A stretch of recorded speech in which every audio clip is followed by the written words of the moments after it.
Hey everyone, last week another heavyweight jumped into what's already a red-hot segment, the full-size 3-row 6-seat SUV. And this time it's another pure electric contender, the brand new third-generation Nio ES8. Honestly, I don't think this segment has ever been this busy. Not just in China, but in the history of cars, period. Since the start of the year, we've had new full-size SUVs launching left and right, the Denza N9, Lynk & Co 900, Deepal S09, the i2 M8, and suddenly you've also got the Envo L90, Li Auto i8, and even Tesla's Model YL joining the mix on the EV side. And it doesn't stop there. Nio's ES8 is here now, and Zeekr's 9X is right around the corner. That's over 10 brand new models entering just this one segment in a single year. It's honestly kind of crazy. In terms of size, this is the longest SUV in the segment so far, 5,280 millimeters long, 2,010 millimeters wide, and 1,800 millimeters tall. The wheelbase comes in at 3,130 millimeters, which also makes it the longest in its class. Design-wise, Nio hasn't gone radical with the new ES8. The changes are more subtle refinements. The front end looks a bit boxier and tougher now. The daytime running lights are thicker, while the dual-lens matrix headlights remain. What used to be the cornering lights underneath the headlights have been moved up next to the main cluster, and the space they left behind is now opened up as an air duct. At the very bottom of the bumper, you'll find the active grille shutters, and right in the middle is the front-facing 360 camera.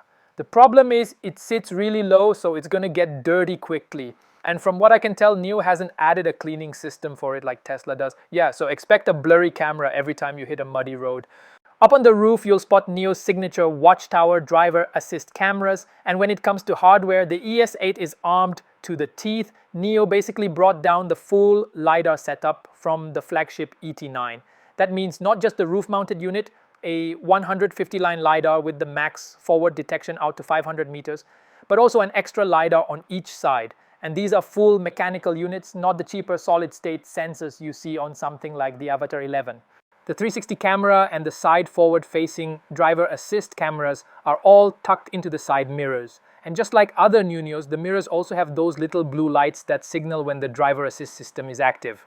Just like the Envo L90, the ES8 comes with a massive frunk. You can pop it open by pressing the Nio logo or just double tap the hood. Capacity is slightly smaller than the L90, about 10 liters less, but still a huge 230 liters. That's enough for two 20-inch carry-ons plus two daily commuter-sized backpacks. On the functional side, it's really well thought out. Lighting on both sides, a 12-volt outlet on the right, so you can even plug in a portable fridge if the one in the cabin isn't enough, and a hidden hook on the left. Honestly, this setup has more features than the rear trunk in a lot of cars, but it's not perfect. First, unlike the L90, you don't get that ultra-low opening, so loading luggage takes more effort. You've got to lift high to get things in. And second, there's no drain hole, which means you can't just hose it out for cleaning. Under the hood, there's a really thick slab of insulation, and Nio even added an emergency release inside the frunk, so kids can't get trapped in there. A thoughtful little safety detail, which is really nice. Tire-wise, this display car is the signature edition, so it comes on Pirelli P0 Elects. EV-specific rubber, right in the same league as Michelin's Pilot Sport EV. The setup here is 265/40 R22, front and rear. If you go for the regular executive trim, you'll get 265/45 R21 instead. And behind those wheels, you'll spot some massive red brake calipers. They look at least like a 4-piston setup, which definitely adds to the presence. Chassis-wise, the ES8 runs a front double wishbone and rear multi-link independent suspension setup paired with dual-chamber air springs and CDC dampers. Looking through the front wheel arch, the upper control arm is totally different from what we've seen before. It's a dual ball joint design, which means the single arm is replaced by two beefy aluminum links that connect to the knuckle with separate bushings. The upside is better ride comfort and sharper handling. The downside, higher cost and trickier tuning. And yes, I brought out my little magnet buddy to check the material. No surprises here, it's real aluminum alloy, not that cast iron painted silver like you see on Tesla's control arms. Peek under the car and you'll see the lower arms are also dual ball joint pieces, all made from chunky aluminum. Just in terms of structure and materials, this front suspension absolutely deserves the money you paid for it. As for how it actually drives, well, there aren't any test cars available yet, so we'll have to save that part for next time. As for the rear suspension, Nio didn't cut corners here either. You've got a chunky aluminum lower control arm plus an aluminum upper link with the rest of the arms likely made from steel. The setup uses the typical integrated air spring and damper design. Now, it's not as flexible to tune as a separated spring and damper, but it does free up more room in the trunk. Either way, the material quality here is solid. This rear suspension absolutely feels worth the ES8's price tag. Nio's CEO William Lee actually said during the ES8 launch that the amount of aluminum would be reduced this generation to help keep costs under control. But looking through the rear wheel arch, even though the rear structure isn't a big one-piece casting, my little magnet buddy confirmed it. It's still aluminum. You can also see the side rails along the battery pack are the same bright aluminum as well. The wheel arch liners are pretty unusual. They're not the usual hard plastic and they're not that fuzzy carpet material either. They look thick, they feel a little soft when you press on them. Honestly, I have no idea what this material is. Next, let's take a look at the body panels. Aside from the rear quarter panels and the roof, the four doors, both the hood and tailgate, plus the front fenders are all aluminum. That makes this the highest aluminum content we've seen on any car so far. Of course, aluminum isn't all upside. You can't really repair and reshape it like steel. If it gets dented or bent, you're replacing the whole panel, and that means repair bills are going to be expensive. Moving around to the back, the license plate sits in the middle of the tailgate with the rear 360 camera and the release button right above it. You'll also notice a microphone back here, which means the ES8 supports exterior voice control. That's becoming pretty common this year, with cars like the XPeng P7 and Xiaomi U7 also offering it.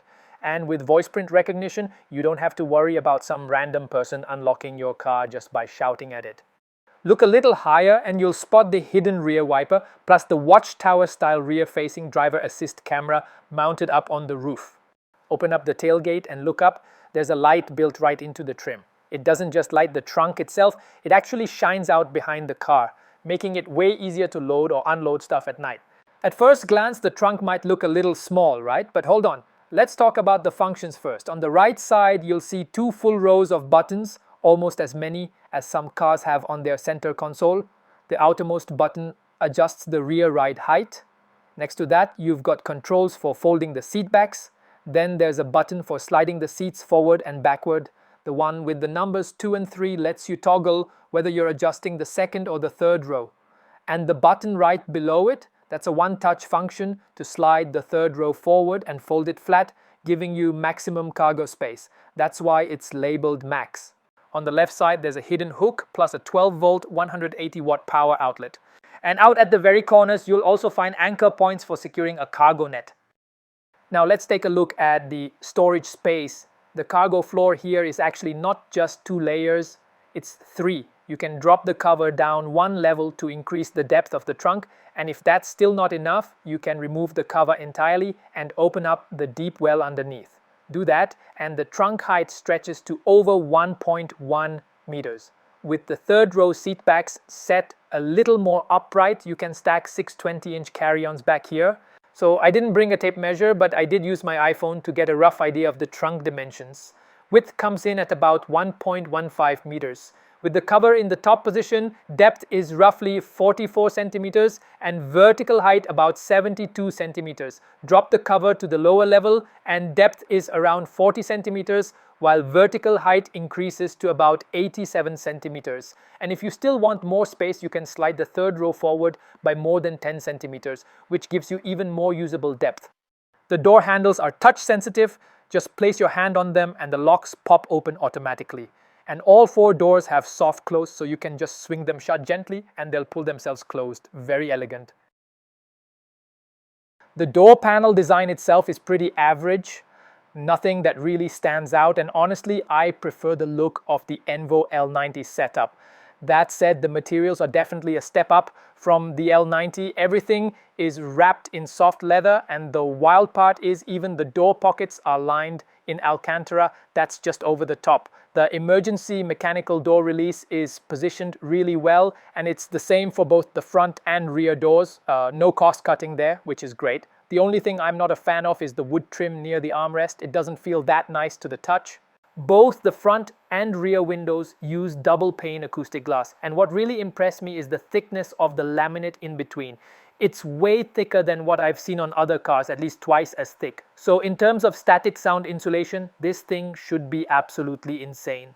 This display car has the burgundy interior, but I also checked out another one with the dark blue interior, and so you'll see clips of both mixed in here. Overall, the materials definitely feel high-end. The moment you step inside, it's obvious this is a luxury car. But personally, I think the design itself falls a little flat. The dashboard is laid out with a lot of straight lines. Everything is wrapped in leather, but there's no contrast from wood or metal trim. It ends up feeling a bit too plain. Honestly, I prefer the interior design of the Envo L90. It just has more personality. The front seats are insanely thick, like about 20 centimeters of cushion, basically like having your living room sofa in the car. And they've even got an extending thigh support with a pretty generous range of adjustment. The infotainment screen here is a 15.6-inch rounded display with 3K resolution, and it's OLED, so the picture quality is fantastic. On top of that, both the driver and passenger get these long strip-style screens in front of them that can be customized to show different content. Of course, there's a head-up display, and this one's an AR HUD that's equivalent to 38 inches. Now, that's smaller than some of the 70 or even 90-inch units you see advertised out there. But honestly, this is the sharpest, clearest HUD I've ever seen. Those massive 70 or 90-inch AR HUDs usually just stretch a low-res image way too big, so the result looks fuzzy and washed out. This one, by comparison, feels way more balanced. Not oversized for the spec sheet, just sharp and genuinely useful. Right in the middle of the dashboard is Nio's signature Nomi Mate. This little guy's whole job is basically to provide some emotional value. The whole cabin is wrapped in leather. Everywhere you touch and even places you don't, it really cranks up the luxury vibe. In the center console, you get two 50-watt wireless charging pads with active cooling, and the two cup holders can be covered with a sliding lid. There's also a touch bar for controlling the infotainment system. Anyone who's tried to poke at a touch screen while the car is bouncing around knows how tricky that can be, so a touch bar or touchpad does make it a little easier. Personally though, I still prefer using voice commands because there's a fridge underneath, the center armrest box isn't super deep, but it's packed with features. There's interior lighting plus 3 USB-C ports, one dedicated to plugging in a drive for the dash cam footage and 2 left over for charging. Really thoughtful. On top of that, you even get a 220-volt household outlet inside. The only thing missing is an air vent. If you're charging devices in there, a bit of cooling airflow would actually help speed things up. Down below the center console, there's another storage area, and that's where the fragrance system is tucked away. And since the front passenger seat has the zero gravity option, Nio actually deleted the glove box to save space. The headliner is wrapped in Alcantara, giving it that suede-like finish, and up front you get a digital rear view mirror. The seats are wrapped in Nappa leather with diamond stitching. When you touch it, the leather does feel a little on the firmer side, maybe because they are using a thicker cut of material, or it could just be the effect of the stitching pattern. Either way, comfort is absolutely not in question here. Alright, now let's hop into the back. The rear doors are designed just like the fronts. The ES8 comes in both 6-seat and 7-seat layouts, but so far all the display cars are 6-seaters. So when you open the rear door, you're greeted by 2 massive captain's chairs in the second row, cushions just as thick as the front seats. And since Nio positions the ES8 as more of an executive SUV, the comfort and functionality of the second row actually go beyond what you get up front. Both second row seats support zero gravity mode with the open and close buttons right on the armrest.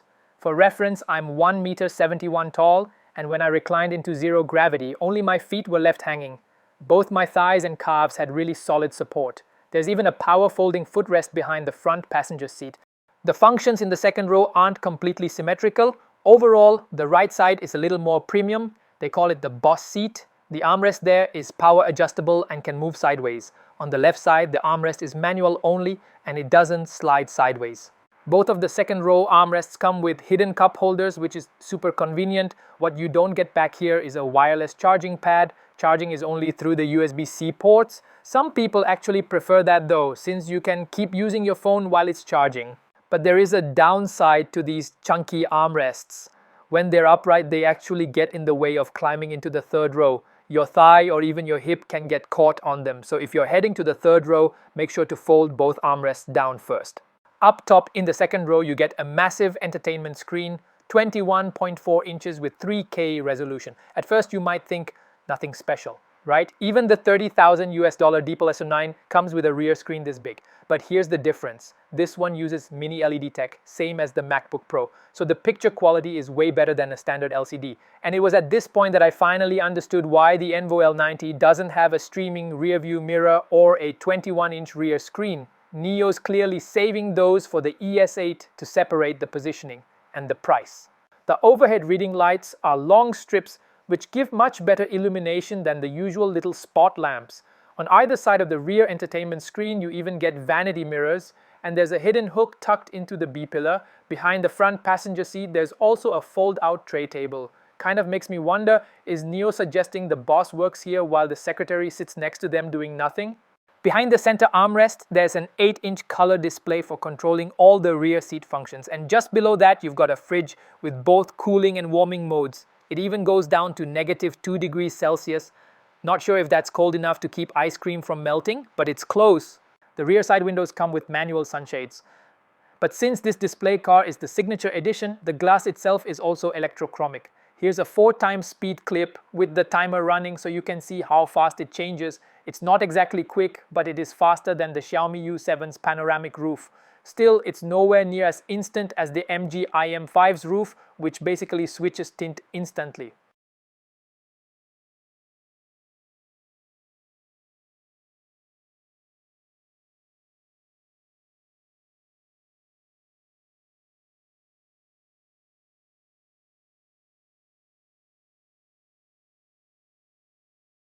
Now let me show you the front to back space in this car. I set the driver's seat to my normal driving position and left it there. Moving into the second row, you can see I've got a full 20 centimeters of legroom left. Next, climbing into the third row, and yes, with the armrest folded down, it's way easier to get back here. Once I sat down though, for some reason, the second row seat automatically slid backward. Not sure why it does that. Anyway, I moved the second row seat forward again, and now you can see there's about 18 centimeters of legroom in the third row. Hopping back into the second row, the seat stayed put this time, and again I measured around 18 centimeters of space. So yeah, legroom is really generous in both rows. For reference, I'm 1.71 m tall. The third row seat backs have a really wide range of adjustment. Honestly, more than what you get in the rear seats of a lot of 5-seat SUVs. Combine that with the generous legroom back here and you can actually recline into a really comfortable semi-lounging position. When it comes to headroom, with an SUV this size, you don't need to worry about the first 2 rows at all, so I only tested the third row. For reference, I'm 1.71 m tall. With the seat back set to its most upright position, I still had over 10 centimeters of clearance above my head. Recline the seat all the way back, and the headroom actually opens up even more. The third row even gets ambient lighting, and it's not just the backrest you can adjust. The whole seat can slide forward and backward. And the travel isn't small either, over 10 centimeters of movement. Alright, let's wrap up with the battery and range. The ES8 runs on a 900 volt high voltage platform with a 102 kilowatt hour NCM battery pack. Charging speed goes up to 4C right now, and in the future it'll be upgradable to 5C. Because the drag coefficient is 0.259 and curb weight is a hefty 2.63 tons, the range comes in at 635 kilometers on the CLTC cycle. Not exactly standout numbers, but remember this is Nio. You've got battery swapping, so when you're out of juice, just roll into a swap station, spend 2 or 3 minutes, and you're back on the road with a full charge. Performance is no joke either. Every ES8 is all-wheel drive with total output of 707 horsepower and 0 to 100 kilometers per hour in a crazy 3.97 seconds. So yeah, I'm really looking forward to getting a test drive in about a month. This is also the most expensive vehicle we've ever reviewed on the channel. The executive trim is priced at $58,000 and the signature edition climbs to $64,000. But here's the wild part. Just 3 years ago, I paid $66,000 for my Li Auto L9. Now I can get something in the same segment with even more luxury and features for less money. That tells you just how fierce the competition in China's EV market really is. And it's not stopping here. A lot of the flagship tech from the ET9 hasn't even come down to this ES8. Things like steer-by-wire and hydraulic active suspension are being saved for next year's ES9. Plus, Geely is about to launch their own flagship, the Zeekr 9X. So yeah, the battle in the full-size SUV segment is far from over, and it's only going to get bloodier. Alright, that's going to do it for this one. If you found it helpful, don't forget to like, subscribe, and share. I'll see you in the next video. Peace!